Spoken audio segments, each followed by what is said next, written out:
Troup, Smooch, and the Dawgs Show. Another new episode is coming up tonight.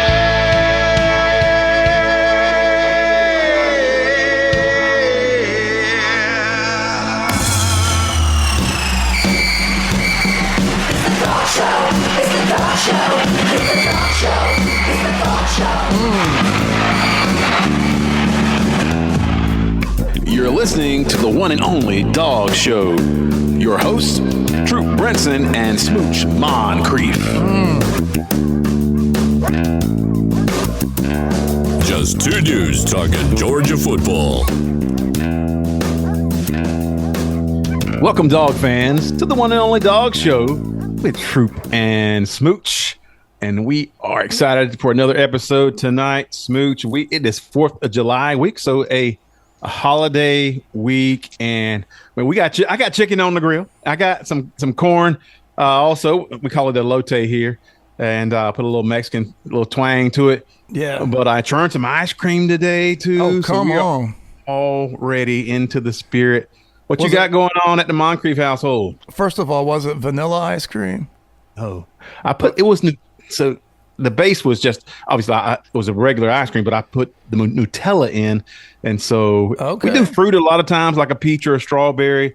But I just wanted to try Nutella. I'm a chocolate fanatic, so. Okay, that sounds amazing. I haven't had homemade ice cream in a long time, so I got completely sidetracked when you said that. No, we got a churn, baby. It's good, my vacation plans for this summer, as you well know, fell through. So I've got a little extra time. So I'm taking it this week, and I'm going to take I'm going to take a few days this week, and I'm taking some when the new college football game comes out too. Oh, yeah. Got some time booked for both of those. But yeah, I'm done for the week right now. So as we record this, we should say it's Tuesday, not Thursday, like it normally is, because Thursday being the holiday and everything. So, but yeah. Yep. And if you are on YouTube right now, you can look on the screen and see we have a guest tonight, and Peter Bartell. You can call him Pigskin Petey on his social media. And so we wanted to have Pete on tonight because the news never stops, Smooch. The news never stops. There is no off season anymore. And in the SEC, and this week, one of the things we're going to talk to Pete about is a couple of new teams. It's not SMU or Baylor. Nope, it's Texas and Oklahoma officially in the SEC and creating good conversation because Texas has a belief about themselves. Oklahoma probably. We want Georgia! Yeah, they do have a belief. We want Georgia! They have some special feelings about themselves. And a lot of people want Georgia till they get Georgia. Yeah, exactly. What's up, Pete, man? Glad to have you on the Dawgs Show for the first time. How are you today? Good. Thank you guys for having me. Don't have any dog swag, so I'm representing you guys in the background when it was Sanford Stadium in South Bend, Indiana a few years ago. You guys took over Notre Dame. That was an awesome scene. That was a great night. So before we really dig down into talking college football, just tell us a little bit about yourself, your content, and what your mission is in terms of college football. Yeah, so I'm originally from Rochester, New York, upstate New York, and Syracuse fan. Born and raised. My parents had season tickets to Syracuse football, took my sister and I to games. However, over the years, watching the SEC, seeing different teams, the SEC is where it's at, right? Best conference in the country. Talent-wise, nobody can argue the NFL stats, what you guys put out across the conference, Georgia and Alabama specifically. So I write on the side for Fansided. I am the site expert for Southbound and Down's page. If you go to my X account, Pigskin Petey, you can see the link there for it, but it's southboundanddown.com. We put out,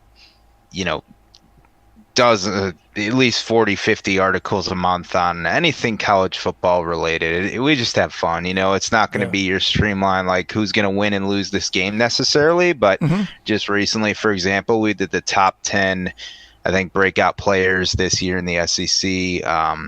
for Georgia specifically, I had Anthony Evans on the list, who he actually retweeted our article, so that was cool. Raylan Wilson, I almost forgot the name. I apologize. Did not include C.J. Allen because I technically think he's already people know him a little bit. So, but yeah, that's kind of an overview of what I got going on. It's great stuff. It's very engaging, as your X account as well. That's kind of how we found you. You of course follow all the Dawgs people, and then we follow very few. I don't know what you call them, outside the umbrella type of contributors, but your stuff's just so engaging, and it feels like I would have never known who your team was by watching your stuff. And that is most people that claim to be unbiased are not. Thank you. Yep. Some people say it's treason when I'm hashtagging Go Dogs one day and Roll Tide the next, right? But just understand I'm an SEC fan, and I talk and embrace and enjoy good conversation and good teams. I think today we were just talking. We were asking if LSU was considered part of the South. Southeast. Your pre-Bulldog report handle, one of your episodes last time was posed that question. So good conversation. Absolutely. A good thing is that you do know how to access a Zoom. We've had an inside joke. We tried to get Zulu Trojan on, a good friend of ours from the West Coast, and he couldn't get Zoom figured out. And we have vowed to never let it go. So this one, but we do love him. But yeah, we want to talk. It took me a minute. So if he hears this, it took me a minute. I'm not an A+ student.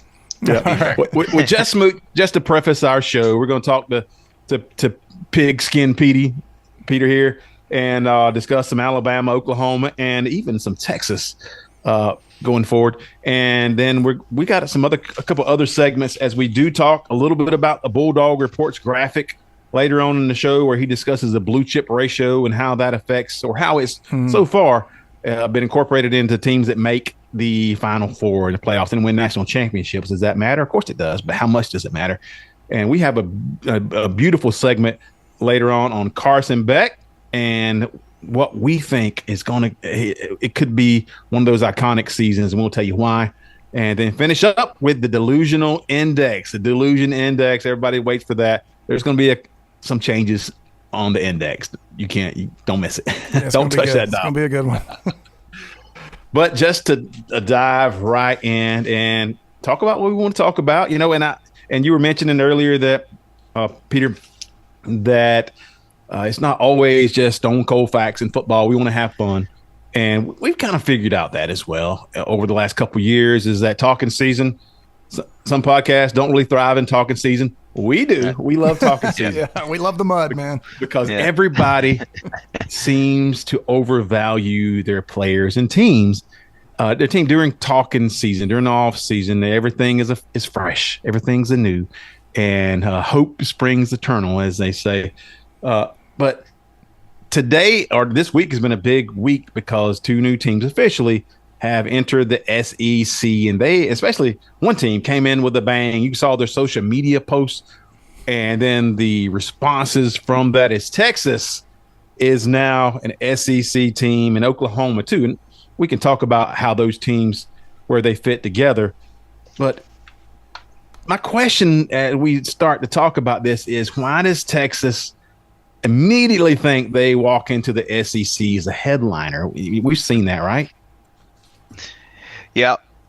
I think like A&M and Missouri came in, right? And it was probably between the two, the opposite. Back then it was like 2012. I think they came in 2011, 2010, something. They had been there a few years when Manziel beat Alabama. But anyways, out of the two, you would think A&M, right, would be the louder one. And I can't totally recall. I'm guessing, but they probably were, because Missouri was Missouri. Yeah. However, Missouri's the one that went to the SEC title game. So under Gary Pinkel. So it's happened before for sure. between the two, I mean, do you want my thoughts on Texas and OU or? Of course, yes. Yeah, absolutely. So, I am a huge fan. I'll start with OU and then build it up. We'll call it to Texas or Horns Down. I mean, it's talking season. Sorry, Horns down. Yeah, I think I know how this is going to go. Yeah. Oh, yeah. It's the only way to do it. That's right. That's right. So, anyways, I'm a huge Venables fan. I think they really did it right with Brent Venables. They hired him. He's going into his third season. He went 7-6 his first year, 10-3 last year. They had an incremental improvement of 7 points a game. They allowed just a shade under 30 points a game in 2022. In 2023, it was 23-6, I think. Mm-hmm. So it doesn't seem like a lot, but it is a lot, right? They returned Billy Bowman on defense, Danny Stutzman as well. Yes, they do have a new quarterback in Jackson Arnold. Mm-hmm. Yeah, Stutzman's great. Stutzman is great. Yeah.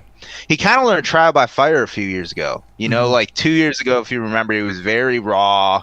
He was supposed to be the big deal, but really wasn't. And last year, you saw him really come into his own. It's his team on defense, Yeah. And so, anyways, Venables, right? Like, people, if they don't know his story, he started at OU under Stoops forever. But let's be honest, OU then was a QB factory. Right. And an offensive minded under Bob Stoops. So he went to Clemson and turned out some studs on defense at Clemson. Heck, he won national titles as the defensive coordinator off of it. People forget that. The 2 times they won national titles, he was DC there. And both times he beat Alabama to do it. That's so right. There's something for that. And then transition now, he goes back to Oklahoma as the head coach. When Oklahoma hired him, it may have not been out yet. I don't know the timeline, but let's be honest. They knew they were going to the SEC. They knew they needed a defensive mind, change their game up. They went Venables. And now you're starting to see the fruits of that labor. So I think a lot of people are sleeping on them right now. Their win-loss total is 7.5 for the year. So that's really low considering. I know it's a different conference. They have a tough schedule. They play in Oxford is right. One game. They play Tennessee at home, just to name a few. But I think they're going to be much better than 7.5 wins, in my opinion. They have Gavin Sawchuk back at running back. Jackson Arnold's a new QB for them, redshirt freshman. He struggled last year. I think he threw 4 picks in the bowl game, but it's a bowl game. Unless it's the college football playoffs. I mean, it don't matter. It's like going to Texas. We're back. Georgia sat half their starters in that game in, what was it, 2017?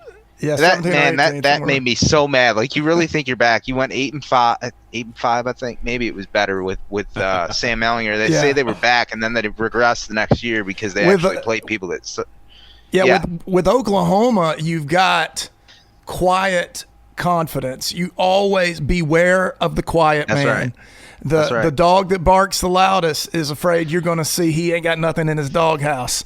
And the calmness with which Oklahoma's coming in. And, I'm not going to go out on a limb and say they're going to win 8 games or more, but I will tell you this, they're headed in the right direction. There's a lot of teams that win 10 games that are headed in the wrong direction. And with Venables, you're building the team right. And they just, like I said, there's a quiet way about them, and I think it makes them a little more tolerable. I don't know what it is about wearing the color orange that makes you insufferable, but people forget too, and they are on their way. To your point, Smooch, you have to remember, Sarkisian's been at Texas 3 years. This will be his 4th. Venables has been at Oklahoma 2. This will be his 3rd. In year 3 for Sarkisian, Texas went 8-5. So he's outpacing Sarkisian. But people just, what's then and now? Yeah, Texas made the playoff. Also, Texas lost to OU. So yes, they did. They did. Well, Texas is the brand, but recently in the past, how many years, Oklahoma has had more success than has Texas, and even against Texas, they've won. I'm like, how many games? 15 games. They've won 2/3 of them, and they won last year. So it just feels like, and we talked about this in an earlier episode, it feels like Texas is the headlining team, but they really, other than last year, the results haven't made them. I mean, honestly, this it doesn't play out that way. And so we're interested to see with Texas. I mean, of course, they have a quarterback situation, not a situation, but experience. When you got Quinn Ewers, and then you got I don't know who was that said that Manning may unseat him this year. I don't really see that happening. But you better hope not. But because that means some bad things, right? Right. It's not that's not a situation you want. But with Ewers, with some experience, and with a team with some talent, you expect Texas to have a good year. You just wonder how they're going to navigate an SEC schedule. It's not that tough of a schedule for them this season, but it's still the SEC. So it's interesting to see how they're going to navigate that week to week. Yeah, so Oklahoma drew the harder schedule for sure, but Texas it's no pushover. You know, they've got Michigan, Oklahoma, Georgia, Florida, Arkansas, Kentucky, Texas A&M. You know, that's not a cakewalk.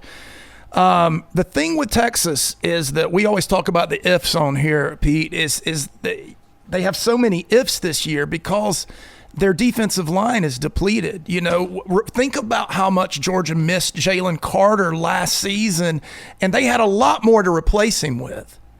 And so the defensive line is depleted, and all of these receivers we're celebrating at Texas are transfers. You know, you've got Jonte Cook, Isaiah Bond, Golden, Silas Bolden, transfers. And so there's a chemistry concern. They go to Michigan week 2.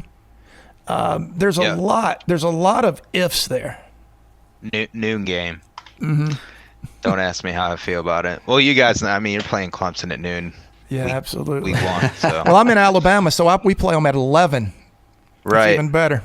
Same here. I'm in Pensacola, Florida. So. Yeah, okay. And the thing is, we are, despite what we say a lot of times just to create conversation, we're excited to have Texas and Oklahoma in because we like marquee games.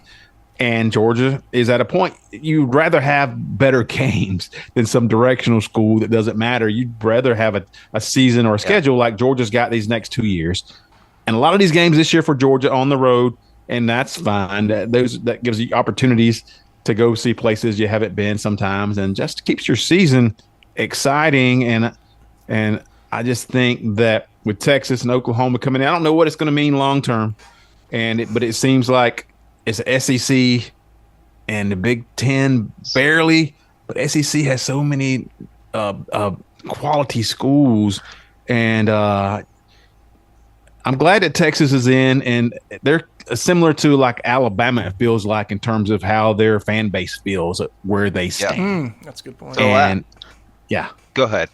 I'm sorry. No. That was my point. I just wonder how that's going to, because we've tried to engage them over the past 3 months, right, Smooch? Yeah. And maybe it'll change now, but we know they got a really passionate fan base, and we want to have the back and forth and what college football fans do. And I'm just interested to see how they interact with a new conference. I want to see it. Yeah. Well, I'll give us some points on the counter why Texas is going to be elite, which I really do buy into these, genuinely, truly. Sure. Yeah. I think they could, and I wrote an article on it, 5 reasons that Texas Longhorns could be the next college football dynasty.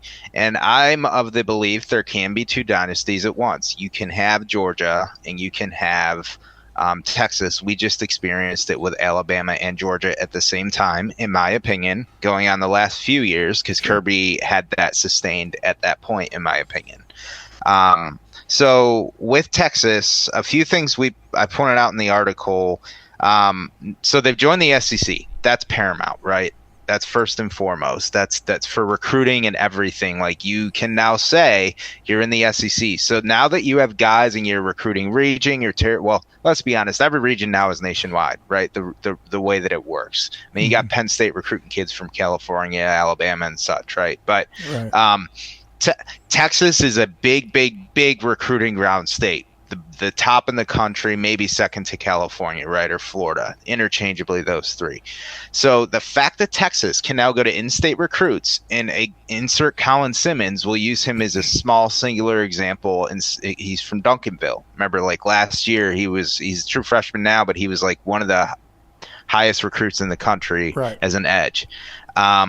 He stayed home because Sarkisian was able to pitch to him, look, you're in Texas, you can stay in Texas and play in the SEC. What happened before is guys were torn, right? I want to play for Texas. I want to play for that brand. I want to play for my home state, or maybe that brand, even if they're an elite recruit from outside the state, but they're torn and their allegiance still, and it sways them more towards the SEC. That's where they more desire to be. Now they can get both, right?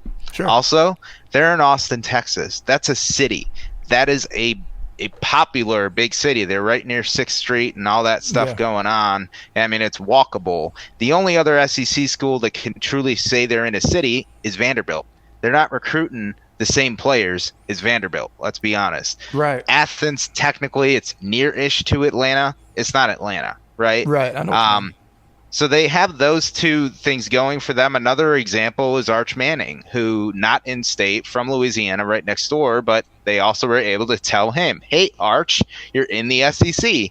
And Arch recently, when they did that Welcome to the SEC Day, they interviewed Arch on Locked On SEC podcast, and Arch said in his mind he knew he was going to the SEC and all that stuff. So obviously that was for him, like he could stick around because he knew that was happening. And who knows if that would have happened in the past, you know what I mean? So those are some main reasons that I in Sarkisian, I mean, say what you want to say, he has improved them every year, just like Venables at OU. He's improved them every year. The counter to that is, Sarkisians only have one 10-win season, which was last year, which is correct. We have to see, right? Yeah. I mean, he succeeded at University of Washington. So did DeBoer, ironically enough, who we're going to talk about. But that's, some things I see. They did lose Bo Davis, that defensive line coach, to LSU, like you were talking about, Smooch, and that's pretty big. But they still got, a lot of talent. I can see them getting more and more in-state guys now that they can say they're in the SEC. And one other receiver they do have that is worth mentioning is Trey Wingo. He's a true freshman coming in. Oh, we know. we know. We cried a river over that one. Yeah. He's below like Cam Coleman, Ryan Williams, that tier, right? But he's still like he's elite. 1B. Yeah. So. Yeah. I look at it like this. Venables is a builder. He's a team builder at every level. Sarkisian is a schemer. He gets his most athletic guys in position to make athletic plays, offensively a genius. And I think both have an opportunity to succeed. I know we give them a ton of grief, especially Texas, but we love Sarkisian. Last year when we watched Texas beat Alabama, which, by the way, Troup called in June of last year that Texas would beat Alabama. We watched that. We on our little group thread that we have with a bunch of dog show guys. We had 30 minutes of talking about Sark and his ability to put guys into position, and just to take last year he took. I mean, A.D. Mitchell is a good receiver, but that's a big deal to switch from Stetson Bennett to Quinn Ewers and learn another offense and just fall in seamlessly. Not 19-year-old Quinn Ewers too. To your point, Right. I mean, he's 20 still. Not to go off topic here, Smooch, but Arch Manning, right? This is a scenario. This isn't. We were just talking. I love it. Let's Ewers go. gets benched next year, and then insert Manning, which we all don't think is going to happen. If Ewers can come back in 2025 to Austin, is it probably not? 90% chance no, but if Ewers comes back, Texas, let's say, goes 10-2, 11-1, has a great year, he decides to be the starting quarterback again at Texas. Arch Manning has two choices: transfer or wait one more year, which would be his third in college, redshirt sophomore, on the bench in Texas. In theory, Manning could then enter the NFL draft without ever not necessarily being the starter for a game, which could also happen, but he could be a backup quarterback his whole career and be the first overall pick, first round pick. It's too far out to predict, but it's a scenario that's wild to think about. That is wild to think about. And if anybody can do it, it's that last name. So right. That's it. Yeah. It was Feinbaum who said that he thought that Manning he felt like Manning was going to replace Ewers at some point this year, and I was like, I don't see that. But I guess it was based off what we saw in the spring game when he was throwing to wide open receivers who had busted coverages, because we saw, and he was a big recruit for Georgia, but the whole time we were watching him in the high school against inferior competition look not so elite.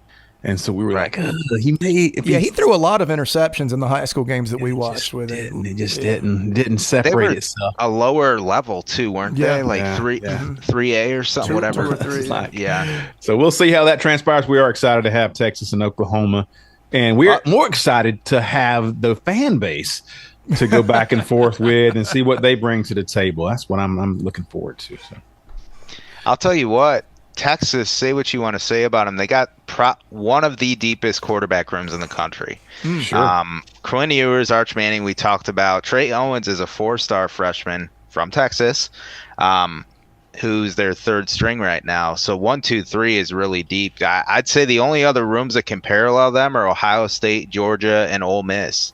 Honestly, and I'm not going to go through name by name, but you guys know Georgia's with Gunnar Stockton back up, and then Carson Beck and beyond that with Puglisi, and Raiola could have been a part, but he couldn't hack it in Jaden the SEC. Rashada And then back in, We'll see how it shakes out. I do think that it's going to benefit those teams because it's a selling point. It's a selling point playing the best college football played in the SEC, and it's going to benefit them. And money wise, I guess it's going to benefit the rest of the teams. We'll see how it works. Competition. I think we all want good competition. You only want to skate through a season if you are a subpar team, if you're a mediocre team. When you're where we are, where the Georgia Bulldogs are and some other SEC teams, you want the best competition. So we're excited to see that. Sure. And for this to be a momentous week and officially joining the SEC, I do want to move on and talk a little bit about Alabama, because there was something that came out on social media this week, and it could have just been a random guy. Alabama! Yes. He was representing 365 Sports. I bookmarked this, Smooch. I bookmarked his comments. I went back to pull it up for the show notes and what I was happened doing. When you went back, Troop? It wasn't there. Oh, that's weird. And so Jeremy from 365 Sports, maybe he didn't get the right responses he wanted. I don't know why you would delete it, but it was gone. I went to his page, nothing. I was like, okay, well, we're still going to talk about it, because he did say he did have a graphic, and we'll show that now. He did not issue a retraction, we should say. So we feel confident these were his thoughts. Yeah, act like it didn't happen is what he did. Right. And so stick with it, dude. He had this top SEC coaches, and number one coach he had was Kalen DeBoer, okay, and number 2 he had Brian Kelly, and number 3 Kirby Smart, number 4 Dabo Sweeney, number 5 Kiffin, 6 Norvell, and number 7 was Gundy. And so that's fine, have your opinion, but the support he tried to explain it with, I still don't know. You don't always know on social media, Smooch or Peter, if people are serious about their beliefs or they're just trying to have engagement. We don't know. Yeah. But he did support it, and his thoughts were, well, DeBoer made the playoffs last year, and he made it with a roster that wasn't SEC quality. It's a good roster. They put some people in the NFL. They had a great offensive line. Yes. So they had some talent, and they had a quarterback. We know how Malcolm Penix played the last couple of years, but his support was, Smooch, that he was doing more with less, and stepping into Alabama's situation, he was going to be able to have a plethora of talent at his disposal. Yeah, well, we heard that about a guy named Dan Mullen one time. If you remember. We're literally exact same thing. This guy, recruiting's not even that important to this guy, because he's such a good X's and O's guys and just can squeeze the most out of a player. I'm dead serious when I say this. I hope Kalen DeBoer is a great coach in the SEC, because I like when Alabama's great, but I think we got to be careful when we talk about a guy that's Troop. Where's the last time his team was comprised of people he recruited? It had to be Sioux Falls, because he only spent 2 years at Fresno State. That's a good point. Yeah. 2 years at Washington. Right, and we even said this at the hire of DeBoer. This recruiting cycle, it's at least 50% Nick Saban's legacy. And that legacy is going to diminish exponentially as the years go on. Or depending on what happens on the field. Right. You gotta produce. Yes. Correct. Right. And so when you look at it, Pete, it just seems like there's reasonable call for caution here in celebrating DeBoer as the best coach in the SEC. I think you guys. Everything you said is spot on. There's two sides of it, right? There's absolutely reason for caution. Nobody can say that there's not reason for caution. Truly, even if you are 100% Team DeBoer, Alabama fan, not Alabama fan, believe in him, there is reason for caution. So to me, there's two main parts when you're a head coach, right? Recruiting, exhibit A, exhibit not Dan Mullen, and B, coaching, right? Developing talent. Some coaches like Kirby Smart are good at both, like Nick Saban are good at both. So I think that the jury's still out, right? You can't say it's not. And I heard that school of thought from an Auburn fan the other day, the same thing. It's going to diminish over time. There's going to be a drop off. I actually, I can't help right now but think a lot about the Alabama situation with what happened when Saban left LSU after 3-4 years and Les Miles took over. Interesting. Les Miles had those recruiting classes top 5, right? I think 2009, like his first full recruiting cycle after Saban had left, was number 1 in the country.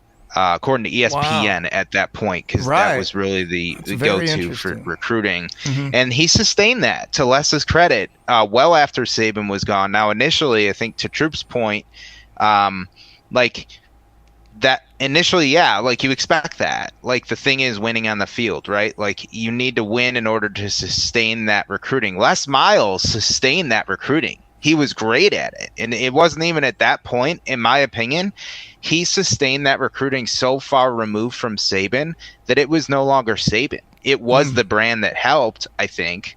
But then he was vanilla on the field. We saw those offenses.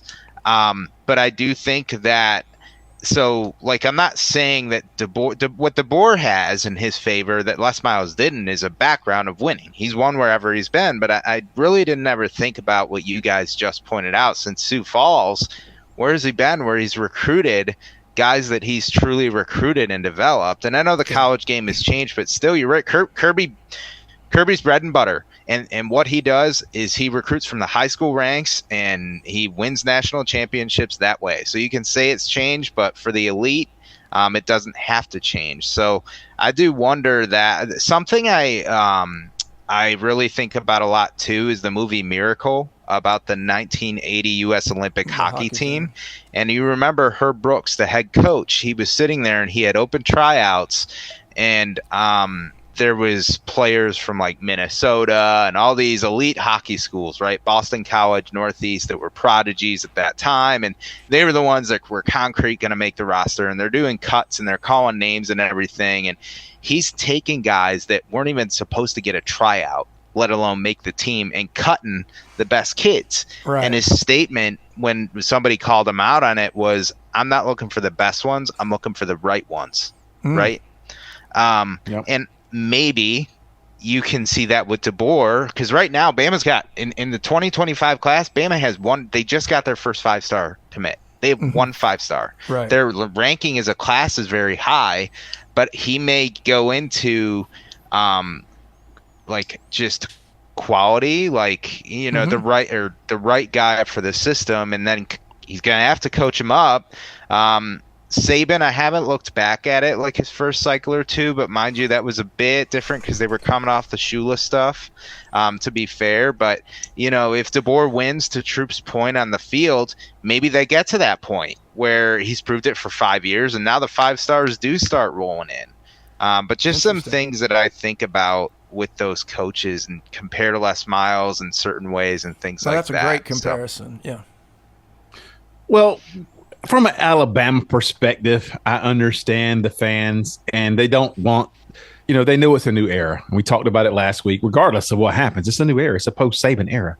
They don't want that. They don't want to believe that things are going to change, but in the back of their mind, they know they're skeptical too.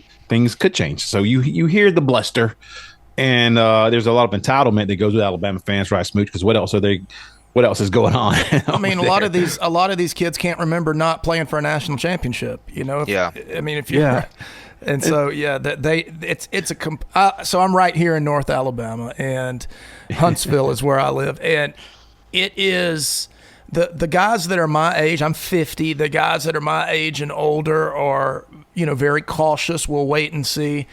But man, the young bucks running around here with the Roll Tide tattooed across their chest and everything, they're like, no, we've actually gotten better. We're better than we've ever been.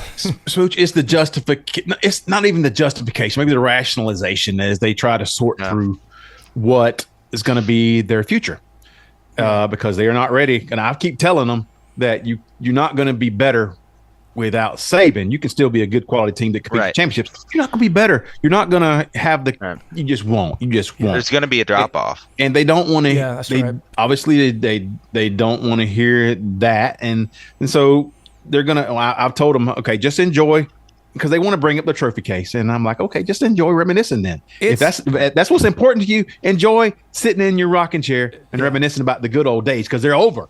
Kirby Smart runs football right now. But as far as them running through their rationalization, Smooch, now I've read that, of course, you see where, DeBoer is this because of whatever they want to throw out there, whatever his background is. And we can say it's because of Michael Penix. We can say it's because of, maybe he's a great coach. We don't know, as Peter said. We don't know. Yeah, I think that's the most fair thing to say. Yeah. But what I heard today, and I wrote it down. What'd you hear, man? Was that because we were saying you're not entitled to success because of your brand. You're not. We've seen it happen at other schools. We've seen it happen at Tennessee, Florida, Florida State. We see it happens if you don't have the right coaching staff that can instill culture and be the CEO of a program, and it involves a lot. Right. If you can't do that, you will see drop off. You can see disaster. Yeah. If it's not the right coach. And so they were saying that Nick Saban and Bear Bryant were as good as they were because of the Alabama brand. The comment was, how many championships would those two coaches have won without the Alabama brand being out front? And I was like, oh my goodness. Well, they were both successful coaches apart from Alabama. That's right. I mean, that Saban won a title with that crazy kid that got drafted by the Raiders, right? What we know is that people, not just in football, in business, in life, are wired a certain way. Everybody's not wired the same way. I'm not wired like that. I could not have a schedule and a demand for detail like these coaches have.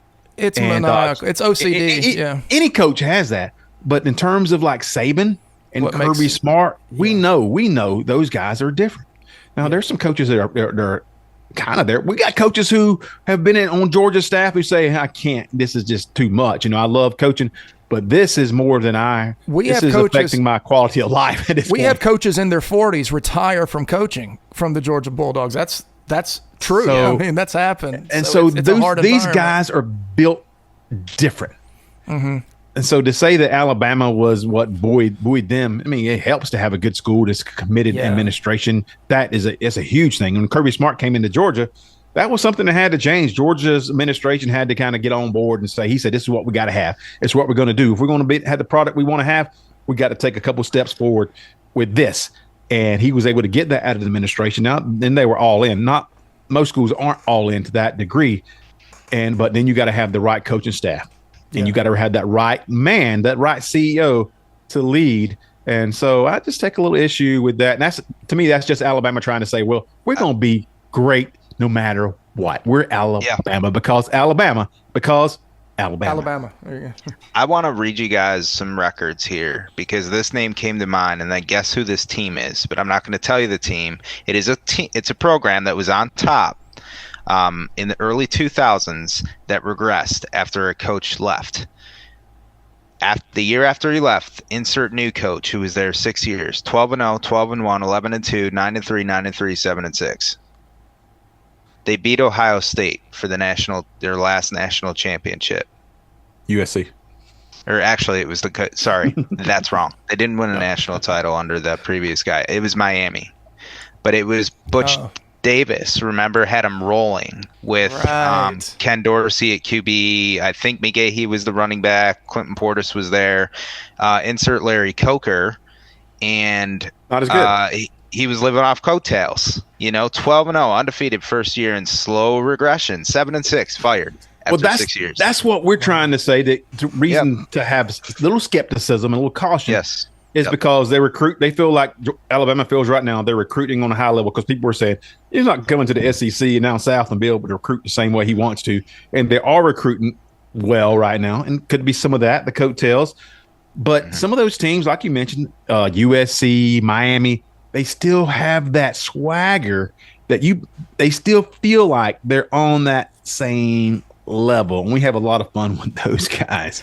I think that you'd put your finger on something, Troup, there. I think Alabama is the Alabama fans that I live amongst. They're really troubled about losing that feeling. It's hard to root for a team that's not in contention every year. It's hard to do.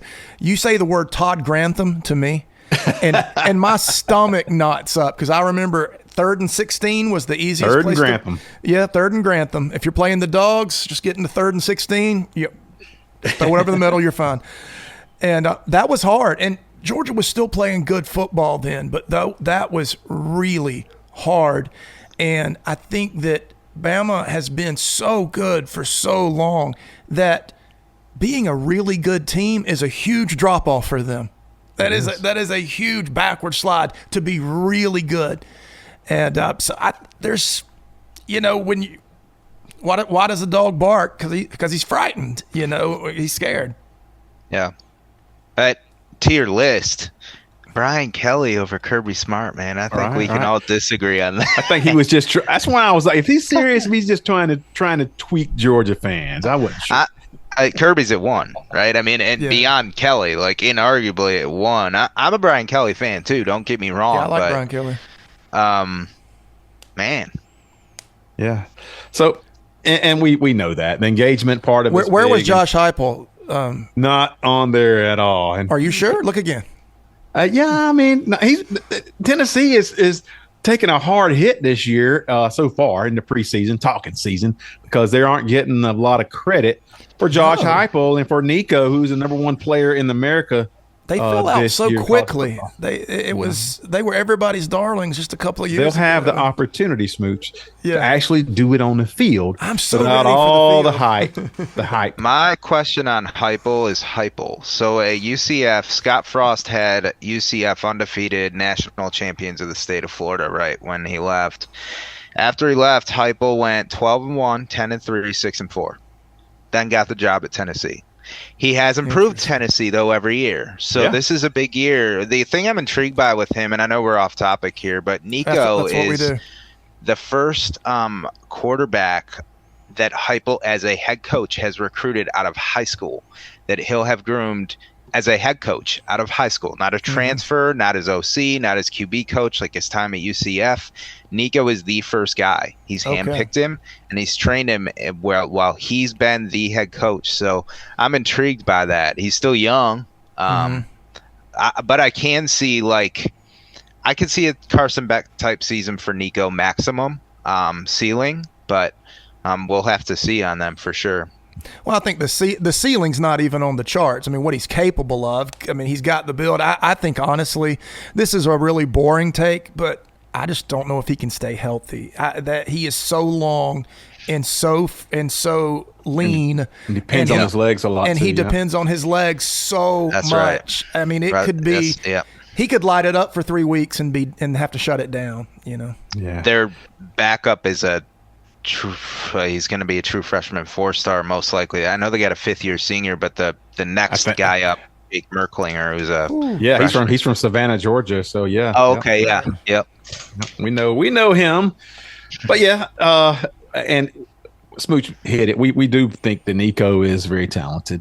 I don't know if the roster's just right for him yet, and it takes all those things coming together. And so, as a coach, those things matter. As a CEO of an organization, those things matter. The recruiting matters. Your offensive line, all those things. And right now, that's why it's good to be a Georgia fan, is that you feel like all those things are lined up. They have been lined up, and we're going to talk about in just a couple of minutes in another segment about Carson Beck and how he's going to benefit from all that, especially with all this talent. But yeah, I mean, it's exciting. It's an exciting time of year as we are. It feels like we are on the precipice again of the college football season. You got the college football game coming out in a couple of weeks, 2 or 3 weeks, and before you know it, we're gonna be playing real football late in the summer. Georgia kicks it off with Clemson at noon, and they're gonna have something to practice for. It's different when you play in a name school. A school that can beat you, rather than a directional school that's not gonna, you're not gonna break a sweat against. And Georgia likes to do that because Kirby Smart likes to have those teams open up, and he can get the full attention of his team in practice because those practices are tough. Yeah, and they need all the focus and all the momentum they can get from those practices. So we're excited about that. Petey, tell us where we can find you and where we can find your content on social media. Yeah, you can find me on X at Pigskin Petey, and I write for Fansided's southboundanddown.com. So find me there. If you have anything you want us to write about on the site, just shoot me a message or tweet me on X, and I'm glad to entertain it. But yeah, you can find me those places. I just like to have a lot of fun on X. I don't offend anybody. I don't believe in vulgar language or any of that. Yeah, we don't get down with that either. Yeah, but I try to engage with the whole SEC and beyond. I poke a lot of fun at the Big Ten. I'm not sorry about it. So that's about it. Well, your stuff's great. It's I think the first time I looked at your Twitter or X page, I was probably there for an hour. And just really nice. Engaging stuff. Just love going through it, man. Appreciate what you do. It's been great, man. Love it. Let's do it again. Let's do it again. Yes. Yeah, for sure. Just let me know. Great contributor. Let me on. Awesome contributor. Awesome content, and a great segment. Thanks for coming on with this Pigskin Petey. Thank you, guys. Go Dogs. Go Dogs. See you, I love it. See ya. See ya. Nice. All right. Thanks for Peter Bartell, Pigskin Petey, and he covers the SEC, and not even SEC born and bred, but credit to him that he has learned. You can see he's very knowledgeable about rosters and about different schools. So we enjoyed having him on, Smooch, and good stuff. Talking about Alabama, we always talk about them, and now the new additions, Texas and Oklahoma.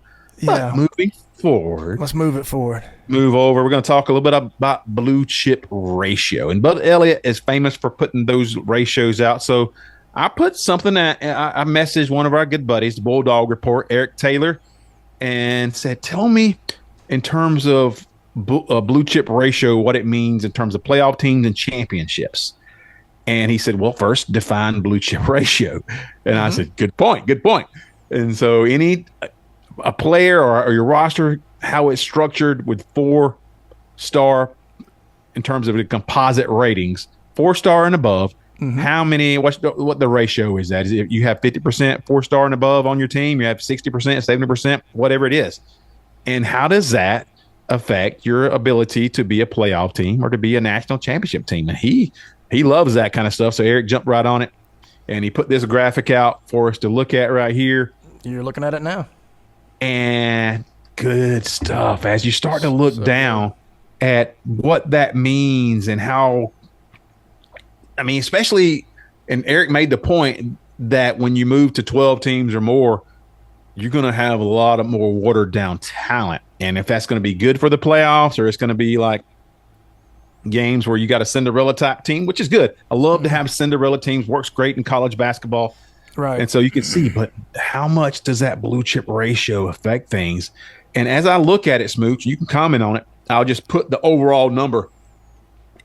Blue chip ratio for teams on the average who made the playoffs since, 2014? Right. 60% blue chip, which means that much of your roster is 4 and 5-star players. Wow. 85-man roster, 4 and 5-star players. And to win a championship, the average is 70% blue chip. My goodness. And so that's telling you how important recruiting is. And and rankings. Georgia's two evaluation. titles were at 77 and 80%. By the way, they're two. Yeah, And looking at even last year, let's look at the most recent years, Smooch. And you had 4 teams make the playoffs last year. The number, let's start with Washington. And this is some of the we talked about in the last segment. Washington was only 33% blue chip ratio, so they made that, and they made it. Anyway, 33% was their blue chip ratio. Top 10 quarterback for the NFL top 10 draft. quarterback. When we always talk about your quarterback could give you the ability to elevate your team if he is that quarterback, and Penix obviously was. Michigan 54%, Texas at 70%. And Alabama at 90% blue chip ratio. They recruit like nobody else, and they've had that Saban recruiting machine. And 90% last year, they checked out early in the playoffs. So that's where it stands. Yeah, I think that you look at this, the idea that I didn't say this in our segment on Texas, Oklahoma went long, so I didn't say this, but the fact that Washington handled Texas in the playoff tells me all I really need to know about Texas. I don't understand how that game you can come in where they give up 37 in that game. 37-31. Yep. Yeah, because Texas had the team to match up with Michigan. They had the defensive team to line, do it. yes. Yes, they had the team to beat Michigan, and instead we got a national championship game because Texas couldn't take care of business. But look at Alabama at 90%. Is there another 90 on this list? There's not. So yeah, 90% blue. So when we're celebrating all these recruiting classes and all these players, and celebrating national titles that are played in 3 years because we got these players. Look, there's never been a team with a blue chip ratio that Alabama had last year. And Smooch, the difference was, and we'll talk about this in a minute, in terms of Georgia, is they had Milroe. And if they'd had Bryce Young or Tua, championship. They didn't have that. And so that's sometimes the key ingredient is having that quarterback that can make plays with his feet if he needs to, but can make plays, can move the chains with his arm. And you can look at this blue chip ratio and look at 2022 when Georgia played TCU. Now, TCU beat Michigan in the semis, and Michigan was a good team that year. Michigan this past year won a national championship with a 54% blue chip ratio. Mm-hmm. Well, in 2022, Michigan was a 59% blue chip ratio, but maybe their quarterback, and McCarthy wasn't a difference maker, honestly. Right. But so they were beaten by TCU, the Cinderella. TCU with a 25% blue chip ratio. Now, reality came crashing down hard when Georgia, with a 77% blue chip ratio, matched up with a 25% ratio TCU and put 65-7 was the final result on that. Even with a good quarterback who was tough as nails, and Duggan, who made plays and he kind of carried that team. That's what really elevated them, Smooch. Like we keep saying, Duggan elevated them until he ran into another team that was built different. Kirby managed in that game to put his players up against their players, and what I mean is it showed the weakness. I remember them saying there was a press day the week of that game, and they said that, this team is just bigger. Georgia's just bigger and faster looking than this other team. I'll tell you something I want to say about this 2022 Georgia team. 77. Look at the semifinal game too, Smooch, between Ohio State and Georgia. Why that game came down to the last play of the game. 77 and 80%. Yep. So Ohio State 80% blue chip ratio. They recruit like nobody. And then you look the year before. Georgia and Alabama. Georgia 80%, Alabama 84%. So those numbers, there's some correlation there. There is correlation. Played, and of course you got great coaching staffs too. But having a great coaching staff a lot of times is what it means to get these guys on campus and get them coached up. You don't get 4 or 5-star players throughout your roster with a subpar coaching staff, because recruiting is such a huge part of it. you can't neglect that and say that doesn't matter. And I read some of these comments about Alabama fans saying that Alabama recruits Alabama. No. Your coaching staff matters so much. You're in for a rude awakening. To have that dude, and I said this on Twitter, Kirby is that dude. Yeah, not Alabama made. He benefited from coaching at Alabama. Saban's legacy benefited from Kirby Smart being on his staff. 100%. As did his credibility and kid yourself. Yeah. When have they had a defense like they had when Kirby was there? Because they're not recruiting the same because Kirby's not there to recruit it. I mean, it's easy to look at. Think about Kirby Smart, what he does as a head coach, and kind of translate that into what he did as a coordinator. Think about him focusing on half the ball. Yeah, just defense. And you saw Alabama during his tenure there. You saw Alabama, the juggernaut that just dominated like no other era. And that was a part of, that was Nick Saban. And that was a big part of that was Kirby Smart. Right. He hired Kirby Smart, but Kirby Smart was who he was. And he's wired that way, regardless of who his head coach is now. You're seeing that as a CEO of a Georgia program. Yeah. You know what the greatest feat I see looking at this list? There may be some other great feats, but we looked through red and black lenses, as you said the other night. 2021, Georgia had an 80% blue chip ratio and won the national title. They lost the most players any team has ever lost in the history of college football. And they were still a 77% blue chip ratio and went undefeated. You know why? Because Ohio State didn't have Stetson Bennett. That's why. That's the greatest feat I see on this whole thing. So 2 years at 80, 77, losing a record number 15. of players. 15 players. And not to mention there were 13 transfers. So, we're talking a lot of players gone from that team. So the puzzling thing on here is this past year with Alabama. And like you said it perfectly, the season for Alabama ending with Milroe running into the line and falling down was very fitting because they lived or died with Jalen Milroe.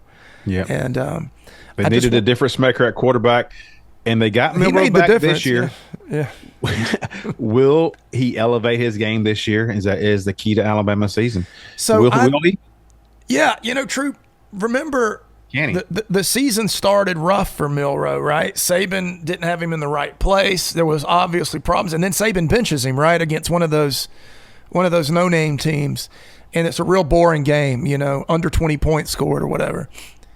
And after that, they begin to figure it out with Milroe, and he becomes better and better. My point is, Troup, I don't see anything in the player-friendly, social media-friendly style of Kalen DeBoer that tells me you can take this athletic freak that might be a little bit of a head case and shepherd him through the wilderness to be an elite quarterback.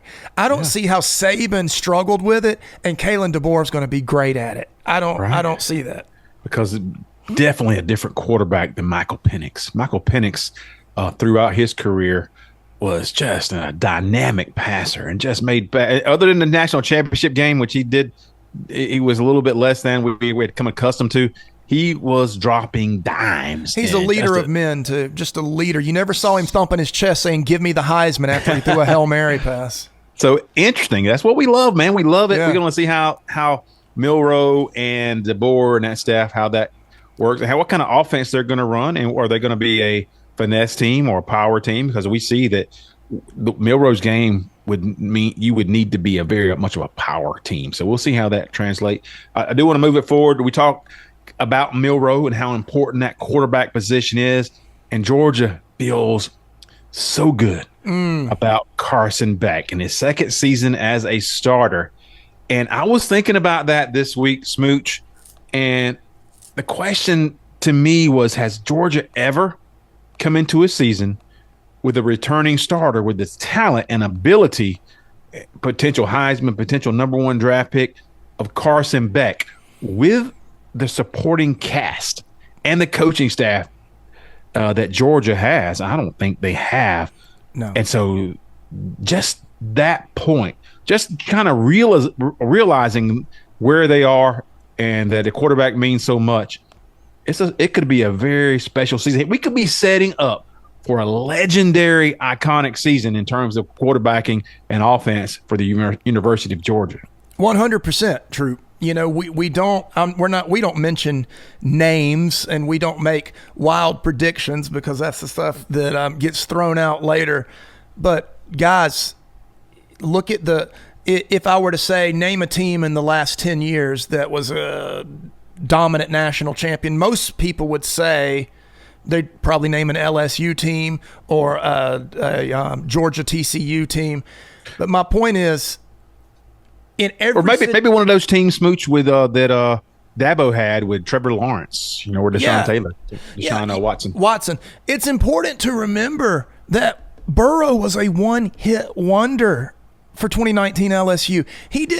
They weren't saying, "Oh my gosh, look at what's coming back with their quarterback." Now they were saying that about these receivers because the receivers are ridiculous, but with Beck, he's already a proven commodity, and Joe Burrow was not. He was a solid quarterback, and then he set the world on fire and became the best player in college football.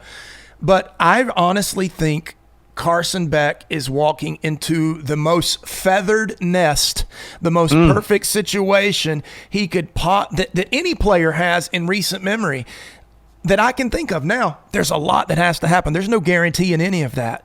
But in terms of your troops being amassed along the border, ready to drop down a final charge that defeats the other team, I just don't see.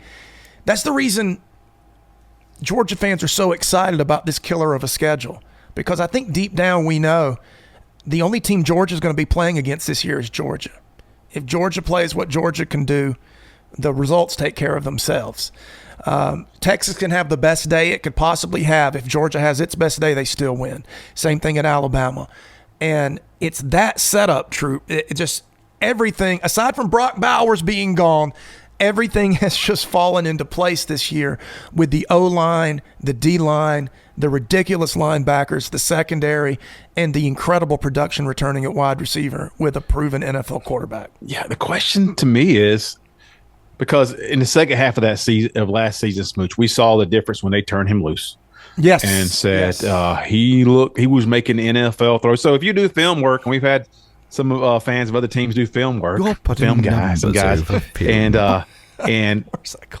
maybe early in the season when he was a new starter and getting accustomed, Georgia was cautious. Yes. But when they decided to turn him loose and to just throw caution to the wind, let him be a little bit of a gunslinger, he was sensational. He was making NFL throws. We were just looking.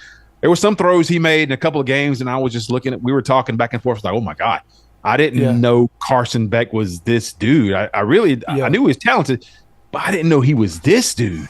Right. And so the question I have is, what is his ceiling? What is the Georgia ceiling this next year, especially with the schedule they have? And so you can look at a schedule in two different ways. You can say, well, we got a lot of opportunities to stub our toe. Yes. And even if we do, we're still going to get the benefit of playing a tough schedule. But there's going to be some opportunities to lose some games here. And people keep saying that. What you do with a roster like Georgia and a returning quarterback, the talent of Beck, is you get opportunities in the limelight where everybody's watching you to put a stamp on your career, to put a stamp on the season. And that's why we're excited. We want to see these games. We're not no trepidation about these big games. We feel like a team that's ready. And so I think the ceiling for a Carson Beck offense and Carson Beck team, because we know we're loaded throughout this team. It's not just Carson Beck, but to have a quarterback who makes a difference like he does and has the arm talent that he does. Yeah. The ceiling, I don't even know where it is. Is it 4,500 yards? Is it 35 touchdowns? Whatever that matters. Is it undefeated? Is it just we talked about last week, Smooch, that margin of yards per game and points per game. Yeah. Is it 3,000 or more, 3,300? Those are stuff we're going to look back on and say, wow, what a season. This could be a legendary season for Georgia. Yeah, well, I'll tell you, if they go 12-0 and win the national championship, they are the best team of this generation because of this schedule and the 12-team playoff. So the result will just be there. There won't be any doubt because the schedule is insane. With Carson Beck, 3,800 yards and 26 touchdowns would be considered average for him this year. That's where we are at the quarterback position at Georgia. He is fully expected to throw for 4,000 yards and over 30 touchdowns, and he has the capability and the number of receivers to throw closer to 40 touchdowns. There's a few things in play, like whether Kirby leaves him in after the third quarter in some of these games. But Troup, like you said earlier, with the strength of schedule, these might not be blowouts. You might have to play your quarterback a little more, and that may end up working to their advantage. I think that Georgia, you watch the game a little different this year.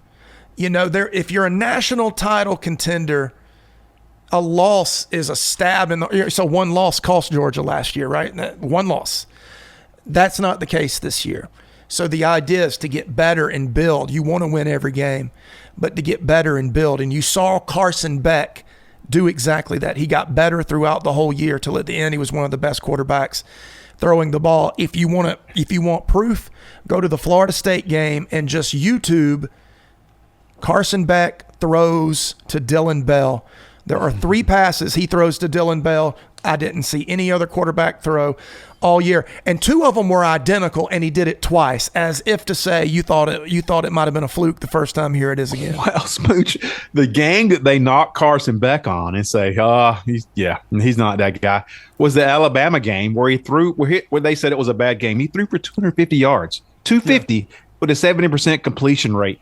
If that's your worst game, you gave your team a chance to win that. That's not a bad game. That's just them they're not happy about Georgia returning Carson Beck this next year. You're right about that. I don't, like I said, it was a realization for us. I will say that when we talk more about how you define excellence, and you look at the statistics that Eric Taylor showed us on the Bulldog Report, was that in 2022, Georgia had a 3,000 yard advantage over their opponents. And that is kind of a mark where that's dominance. Right. And even last year, Georgia was 29-40, just about, and Alabama was way, like around 1,000, 1,500, way less than that. Mm-hmm. And so you see how quality that team was, even though you felt like they weren't as dominant. Georgia's offense was very good. Georgia's lost 2 games in 3 years, Smooch. 2 games in 3 years, and have not lost a regular season game since 2020. Is that ridiculous? Wow. Since 3 straight seasons. COVID. They haven't lost a regular season game since COVID. You can't even call that a real season, can you? I mean, that's why people put an asterisk on that Alabama championship in 2020 and say they haven't won since 2017. They really haven't. That COVID year. That's a bogus Ohio State, championship. they played 7 regular season games. Is that right in that year? Yeah. So it was just a strange time.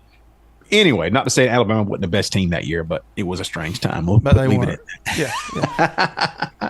I think the offense for Georgia is going to be one of the best ever.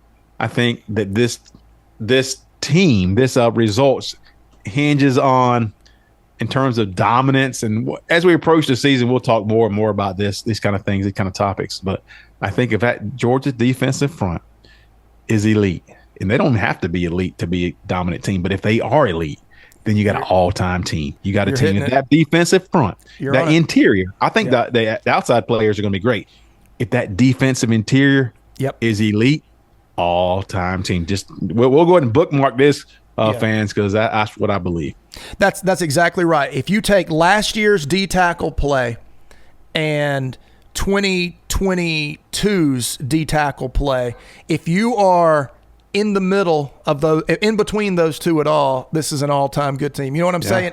Any improvement over last year was a fine defensive line, but with Jalen and with Mikel, and then with our tackles coming up and collapsing, that if the pass rush is getting there with 4, we'll see in the Clemson game, because Clemson has talented players. if they're getting there with 4, if they're like Jalen Carter used to do when he would take 3 offensive linemen just back into the backfield, if you're seeing that, it's going to be a historic season. You'll know by the second quarter of the Clemson game what we're going to do on that defensive front. Yeah. Smooch, Kirby Smart told Stackhouse and Warren Brinson, who could have went to the NFL, don't come back just to put in the same season as last year. You come back to elevate yourself and to be better. You're going to have to be better. Mm-hmm. That's what we expect. You're coming back to improve, not just to play another season at Georgia. So that's the standard, is to improve and to be much better. And Georgia's got more players coming in too. So we'll see some of those younger players get a chance to shine and to see how much improvement they have on that defensive interior. Smooch, let's move on to our last segment, and it's a segment that everybody anticipates. I do apologize, folks. It is so deep in this segment and this podcast, this show. I know you're looking forward to it. The Delusional Index is upon us. Troup and Smooch, Delusion Index. Oh, yeah. Yes, the Delusional Index. And, it's a little bit different than the Delusional Fan Alert. I don't want to lose sight of that.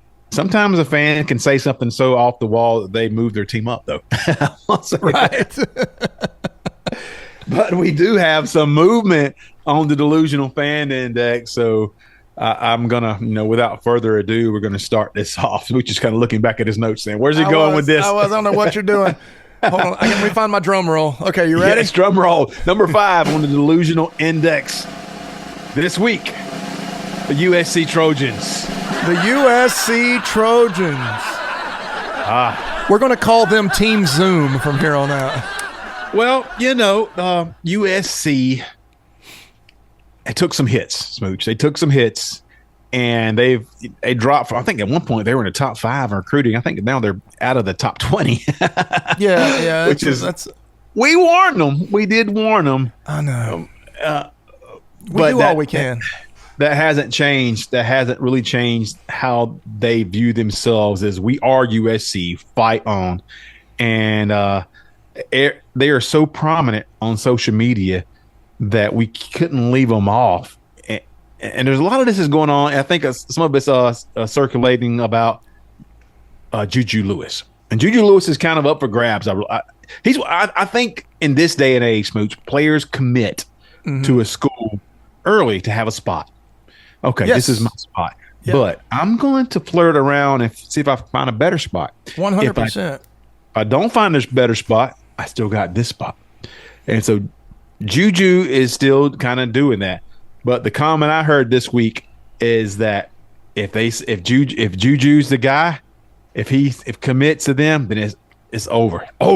That's all we need. And I'm like, do you not realize you had Caleb Williams the past 2 years and did nothing with it? Didn't make a playoff appearance? Nothing. His biggest highlight was crying on his mama up in the stands after a loss. I mean, showing off his fingernails. Yeah, and let me tell you, Juju Lewis on his best day is not Caleb Williams. That guy ain't walking through the door again. So I will tell you with the Juju Lewis thing, this is what we have no idea what he's going to do. I do know he was visibly and audibly upset when the Dawgs kind of removed their hand from his recruiting. He likes having teams chase him. He did. He did not like Georgia moving on and signing a couple of quarterbacks. He did not like it. For 25 and 26, when Georgia did that, he was just kind of like, well. Yeah, and that was kind of it. And he's a couple of sound bites about it. The interesting thing to me, Troup, and the reason USC stays on this index is because when you're horribly wrong and proven wrong and everybody's pointing your finger at it, it doesn't change a bit of what they say. They just keep coming and keep coming. And what is it? Insanity is doing the same thing over and over again, expecting different results. There's no better example of delusional insanity than the relentless positivity and delusional celebration of the USC fan. I will say that USC almost got knocked off of this list because they aren't delusional anymore about having a defense. That's gone. They're not, They're not talking about defense anymore. They're not talking about defense anymore. Coach Henney is kind of like, okay, well, at least I get a paycheck. that top defense, they moved on from that. All right. That's probably a good idea. It was good. Let's move on to number 4. Number 4 team in the delusional index, the Colorado Buffaloes. The Colorado Buffaloes. Troup, they seemed to have a resurgence the last couple of days, really turning up the heat, saying their wide receiver room was better than Georgia's. And the impetus was that wide receiver conversation on social media that just because, I mean, I understand that Colorado fans don't really follow football. Right, or no football. Right. And so they would anticipate that they have the best of something and best of this and best of that without really knowing for facts.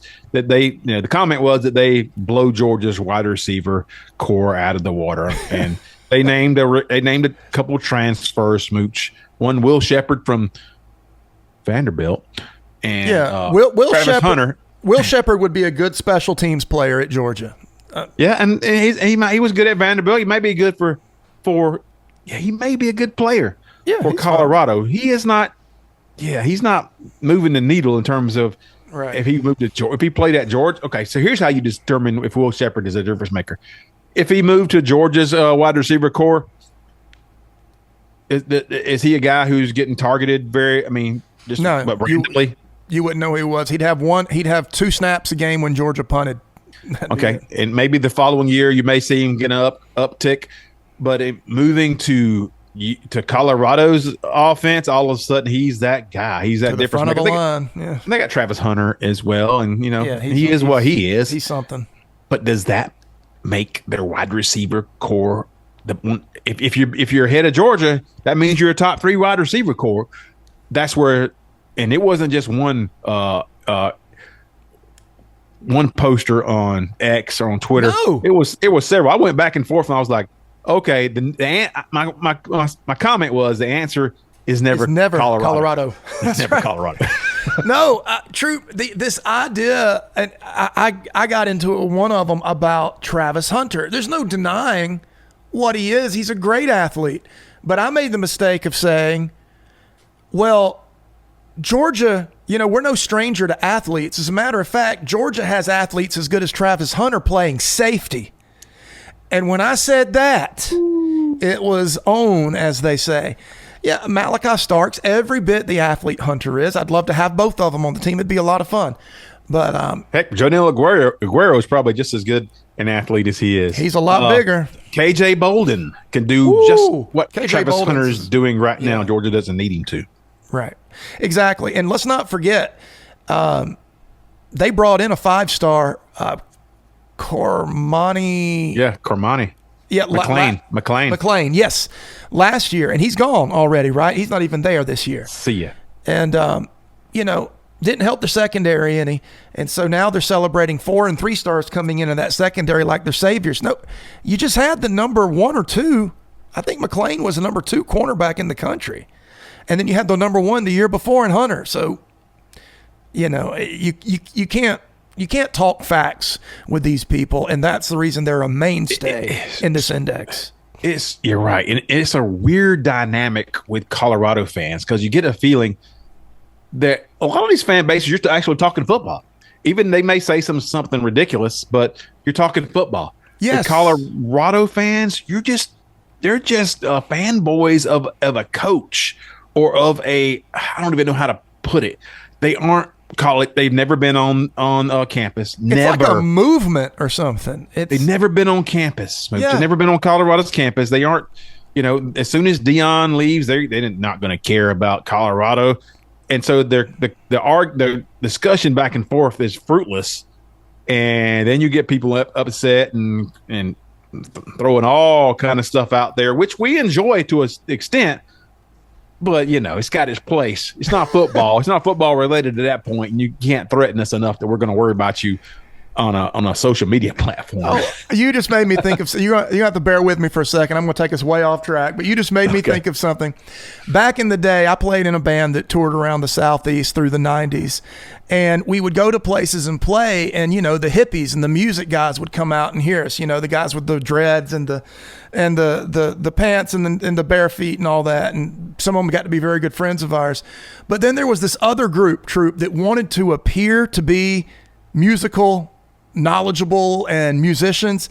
And so they would dress like hippies. They'd wear all the clothes that hippies wear. They try and braid their hair like hippies do. And then they drive their daddy's Land Rover to the show.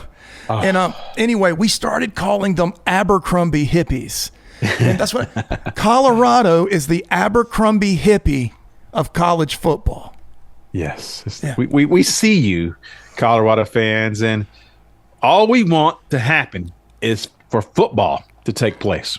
Because when football happens, all is going to be revealed, and it won't matter all the bluster, all the talk about this player, that player. We've been there, and we're there at this point with a superior elite roster. You guys would not know what elite looks like. I even mentioned this, Smooch, that I think there are some Colorado fans who know what an elite program looks like.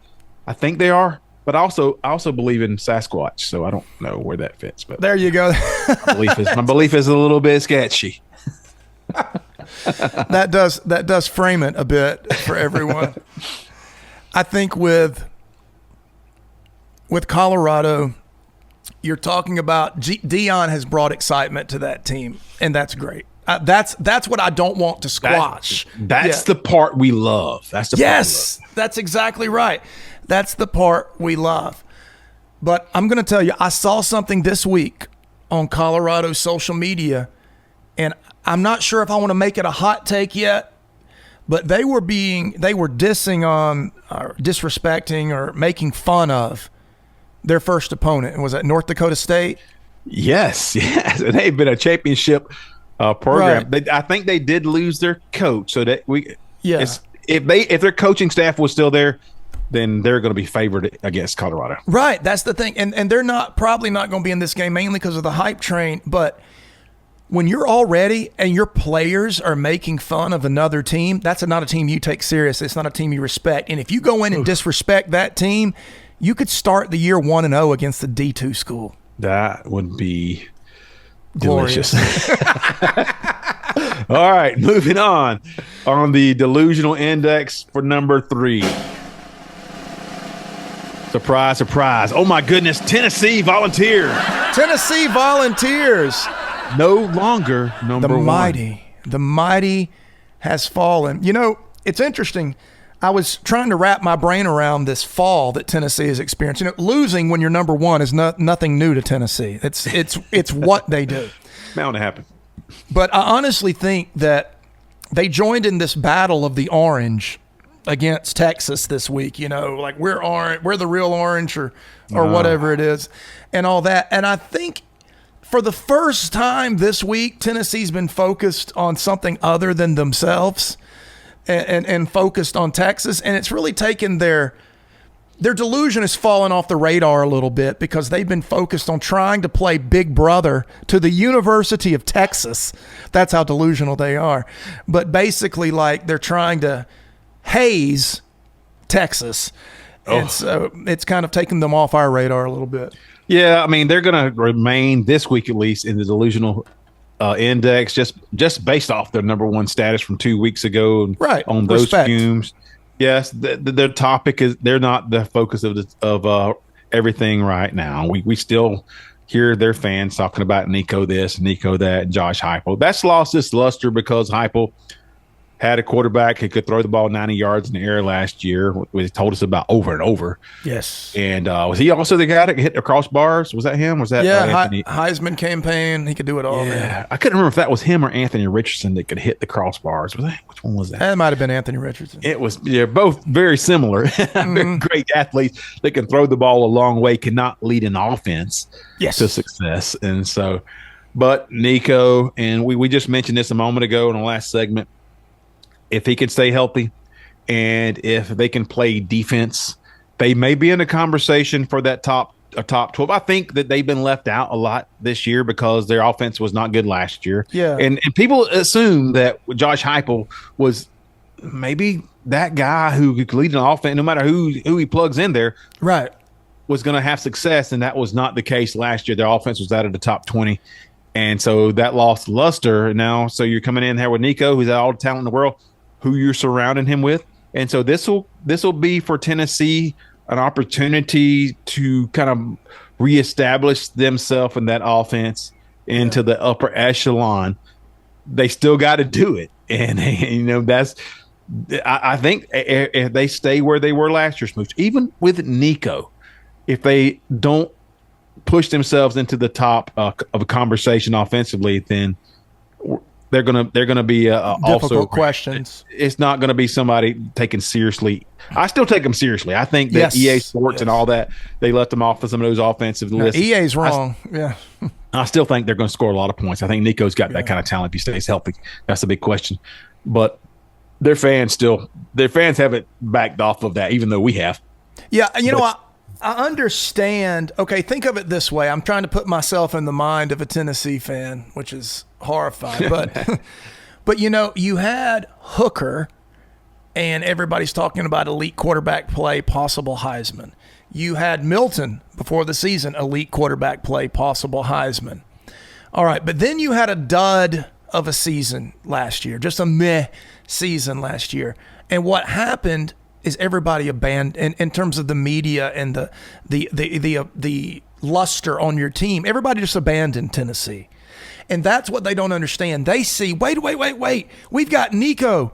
He's got more talent than all those other guys. So now should be when we really have all the hype behind us, when we really have all this push.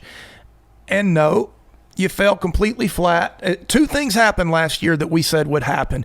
Number one, Milton wasn't as good as you thought he was. And number two, people are figuring out this offense. I don't know. When you run a gimmick, sooner or later, people figure out how to defend it. It's just the way it is. It's not hard to watch Kirby Smart and say, okay, let's do what he does with slower players. Yep. Somebody's going to put out a blueprint and you're going to follow it. Yeah. Now, if you got to have the athletes that Georgia has, it makes it a lot easier. Yeah. Georgia can make mistakes against Tennessee where most teams can't. But when you got linebackers who cover like safeties and sometimes cornerbacks, you're set up. Yeah. And so you're going to see with Tennessee, there's a frustration over the excitement's gone. You remember that day when Tennessee was number one and college game day was on and all those guys on the show picked Tennessee to beat Georgia. And then they're showing the aerial pictures and the Tennessee's all over the Twittersphere saying, oh, Georgia fans didn't even really show up for this game. Tennessee had many more people. This is going to be a blowout. It's going to be a bloodbath. And my favorite, what is Georgia going to do when Tennessee scores 50 in the first half? First half. And they didn't score a touchdown, Smooch, until the final 4 minutes of the fourth quarter. 4 minutes, yeah. That was someone that does this for a living, might I say, that said that. Yeah, and 50. They remember that excitement. And they're hype chasers. They remember that hype and that excitement, and they don't understand why it's gone now that they have their golden boy at the reins. But they're about to find out why it's gone, and that happens when we play football. Well, that happens when we play football. I will say this, and I keep saying it with the other teams, I'm excited about Tennessee. I am glad that they are back in the conversation, and they have a game that we look forward to playing. I'm glad that they got a quarterback like Nico, a linebacker like James Pierce. I love it. We said it last year. People were criticizing our schedule. I'm like, that's not on Georgia. Right. That's an indictment on you. That's exactly the team right. We play. Get yours together and give us a product we can look forward to. Tennessee, even if they are not national championship quality, I'm excited for their season to see how it transpires and what they could do. So I'm excited about that. I don't believe that they have a high ceiling, but they have entertaining football. And I'm all about that. I'm all about having some angst when we play a team that they could, they could put something on you didn't see coming. Let's move it on. As you said one day in Cedar Park, Texas, they're good TV. They're good TV. That is pulled that one out. All right, let's move on to the top two. Number 2 in the delusional index, the Alabama Crimson Tide. Alabama Crimson Tide. Troop, is this their first inclusion into the index? I think it's their second. I think they were in the very first one. They had been on at 5. That's right. They had been on there. This farther back into the index. Yeah. And we understand why they're on there, right? We do. Yeah. Yeah. And it's because the comments we had this week with it doesn't matter who your coach is because Alabama is the brand. And I put a and I can put it up right now for you folks. We put a statistic out when between coaches. This was before Saban, like 10 years, the 10 years prior to Saban, up to his being hired, and what that looked like. And it's not pretty. You may have a couple of 2-loss seasons. That's the best you got in that 10-year span. Wow. So they were saying that it doesn't matter because Alabama actually helped Saban and Bear Bryant become who they were. Alabama was the brand that produced those guys. It wasn't those coaches elevating Alabama. Crazy. It is, because think of the coaches that have been fired at Alabama. Why didn't it work for them? You've got to answer all those questions if you're going to if you're going to say something completely delusional like that. You've got to answer all the other questions. Troup, I'm going to tell you, I thought Alabama's doing really well in recruiting right now, and I thought with that good news they'd be doing better. They seem to be getting more shrill and more panicked, which tells me deep down they're far more concerned than they're letting on with everything. And that's the reason you see delusional things like what you just outlined. And then just the guy that jumped all over you on Twitter today and just seething with illiterate rage, just throwing out dropping F-bombs immediately. I'm like, wow. Yeah, he just okay, came brother. right in. Usually warm up to F-bombs, guys. You don't know me. You can't talk to me. That's what he said. That's right. And it's, they're right back to the problem Alabama and Tennessee have is they forget this is a game a lot of times. Alabama has fell right back into that, and they fell hard this week. They have been nuts, and they almost had the number 1 spot. They did. And the hard part, and you mentioned that we had that back and forth on Twitter today or earlier this week, and the problem is that they didn't want to give Kirby Smart credit for being who he was, and that's all it was. I was like, hey, you can't say that Kirby Smart is successful just because of Nick Saban, and that's what they wanted to say. Well, and how are you taking credit for Kirby Smart when he can't even beat Nick Saban? Like, first of all, you're saying Nick Saban is the GOAT, and you're also saying that he kicked Kirby Smart's butt. So how are you gonna? Why are you leaning on that? I'm like, did he? The last 3 games, Alabama won 2 out of 3. One of them was the national championship game. Georgia won by 15? Was it 15 points? Georgia lost the other 2 games, one in overtime and one by 3 points. Yeah, that would lead you to believe they were right there on the par. And one is Kirby Smart, who is in the early part of his career as a coach. And the other one is the greatest of all time. What would you expect at that? And my point was that Kirby Smart is wired, like we said earlier in this show. He's wired the way he's wired. You can't create that. You don't learn that. You don't. You just don't. All throughout industry, a person who is wired that way has tremendous success, and that's Kirby Smart. That's Nick Saban. There's a lot. The coaching tree is littered with coaches who coached under Saban who didn't do anything. That's right, because influence and mentorship can't rewire a person. Perfect. Your wiring is something you're born with, and you can develop it, but it's what you are. And that's where we leave that, because that's logic, okay? If Saban just touching somebody on the shoulder made them great, or spending time with him made them great, you would see a whole lot of people like Kirby Smart, and there is nobody like Kirby Smart right now. Preach, brother.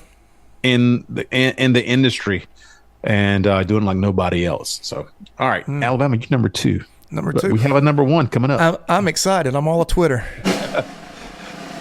Welcome to the SEC, the Texas Longhorns. I'm going to let this laugh track play a little bit longer. I think that their entrance and their celebration of themselves is that's going to change in the short run. not even in the long term. I think Texas wants to be like, okay, here we are. They're walking in to a party late, and they're looking all sharp and saying, we're Texas, and the SEC's kind of – we saw some stuff on social media with the SEC shorts. And we're like, okay, well, dude, we win championships almost every year. And you've done what? Made the playoffs once in forever? 15 And what's your record in no Texas? Yeah, you got to provide some proof that beyond this year, we think that Texas is going to have a great year, Smooch, because they are set up, especially at quarterback and skill players, and we'll see what at the line of scrimmage. I think the offensive line is going to be good, not so much the defensive line, but they are positioned to have a good season. I just don't know going forward if they're going to be that top tier SEC competitor for the national championship. No, there's that line where Maximus is talking to Emperor Claudius, and he says, "The time for honoring yourself will soon be at an end." That's where we're headed. That's where we're headed. Listen, the arrogance. It's one thing to be confident. It's another thing to say we're not coming to participate. We're coming to dominate. Like you're not. You could say our goal is to win an SEC title. That's fine. Coming to dominate. Who the heck do you think you're talking to? Let me tell you something right now. Texas with no discernible edge on defensive line. The 7th best team you play in the SEC this year will have a defensive line. We'll have an offensive line better than your defensive line. The 7th best team. 80% of the teams you played last season did not have as good of an offensive line as 70% of the teams you'll play this year. That is a huge jump. You might want to take it with some logic and humility because reality is a cruel mistress, and she has just ordered the lobster. Yes. Oh, man. I love it. I love it. We welcome Texas and Oklahoma. And to be honest with you, Oklahoma has probably more bragging rights in recent memory than Texas does. Oh, Texas don't need to worry about Georgia. They need to worry about Oklahoma. Yeah. Texas just has an overinflated ego. And we like that. We like it because we do. We've been trying to engage these folks and say, hey, let's talk football. I think they were waiting for it to become official, Troup. Like now that they're officially in the SEC, now we can get it going. I hope so. And Texas, welcome to the SEC. It's not going to be an easy road. Every week, mentally, physically, you're going to be tested. That's right. And you may be weighed and measured, and you may be found wanting. And I can't wait to be to witness it. It really, and it's gonna add to the flavor. And I fully anticipate Texas fans competing weekly on the Delusional Index for the Dog Show. Troup and Smooch, Delusion Index. Congratulations, guys. Yes, what a spectacular show. That was good. It was so good. And the 4th of July week, a holiday week, and then we tell you folks to celebrate and to responsibly. Don't blow your fingers off. Come back. Week. I was just about to say, come back with as many fingers. Don't scare your dogs off and the neighbors' dogs off by just randomly shooting off fireworks. And I'm headed to the beach. We're gonna enjoy. You're doing it right. We're gonna enjoy. I cooked tonight. We had chicken and we skewered some chicken kebabs and homemade ice cream and elote. Mexican corn for you folks, street corn, and doing it right and looking forward to this week. Yeah, we do want to say thank you so much for Peter Bartell, Pigskin Petey for coming on. He was really good, Smooch. Great I like stuff, man. I really like. Yeah, he was facts based, opinionated, and that's what we like on the Dog Show. So, man, good stuff, Pete. Absolutely. Yeah, if you don't follow him, you need to. I just started reading his catalog of articles, which they're all great. He has a good style; it's easy to digest. Actually reads kind of rhythmically, which I really like. But he's really good at, I don't want to say networking. I don't know what it is, but networking, I guess. But he can suggest other follows that are good as well if you're following his Twitter page. He's very good at kind of connecting people. Yep. I want to say, folks, please, if you love what you're seeing, you need to go to our YouTube station. If you're listening right or watching right on YouTube, you already know our YouTube stuff is so good right now. And where we're building momentum, huge momentum right now on YouTube. Be a part of that. Be a part of the conversation and the graphics that Smooch does and puts out there for you to see. It's great to listen if that's what you need to do. But listen like we do. I listen to the show. And then I go back and watch YouTube. I'm like, man, this is so good. This is good stuff because a lot of stuff we have references, data and graphics and all that. So check us out on YouTube at The Dawgs Show Pod. You can find us also on Twitter, TikTok, anywhere at The Dawgs Show Pod. We're very active on all that social media with, like I said, Twitter, X. Are we moving towards saying X now? I just can't don't know. get Petey said it, so I started doing it, but I'm not there. I'm Gen X, man. Yeah, Gen and X our is clips, no X. Yeah. Yep. Our clips we do put on TikTok and create some havoc on that. And I mean, the havoc happens when you folks respond, and that's what we need. If you got something to say, say it. You know, most of our clips where we are right. By the way, on TikTok, I do want to say, guys, we're closing in on 2,000 followers. And that's a pretty good. That's a milestone for us. So we need, I think, 40 more to hit 2,000. So you guys want to get over there and give us a follow on TikTok. Help us hit that 2,000 mark here in the next few days. A normal good video for us on TikTok does about 3,500, maybe 4,000. That's a good video for us. When you get Tennessee riled up, this last one's about to cross 10,000 as we speak. Yep. Got them good and riled up about Nico. When you said Nico Heisman, go. And that was it. It fired them up. So thanks, Tennessee fans, for pushing our content as much as you do. Love it. Give us a 5-star review. We love you folks and having a great season so far as we move towards the season. And I will ask you to, I hope you have a great 4th of July week. Enjoy absolutely. Y'all do that. We'll be back in a few days for our next episode for Smooch Moncrief. This is Troup Brinson. Thank you so much for Peter Bartell. This has been another special edition of The Dawgs Show. Dumb idiots of this world. This is The Dawgs Show with Troup and Smooch. Woo! Yeah, baby. Dog show. It's the dog show.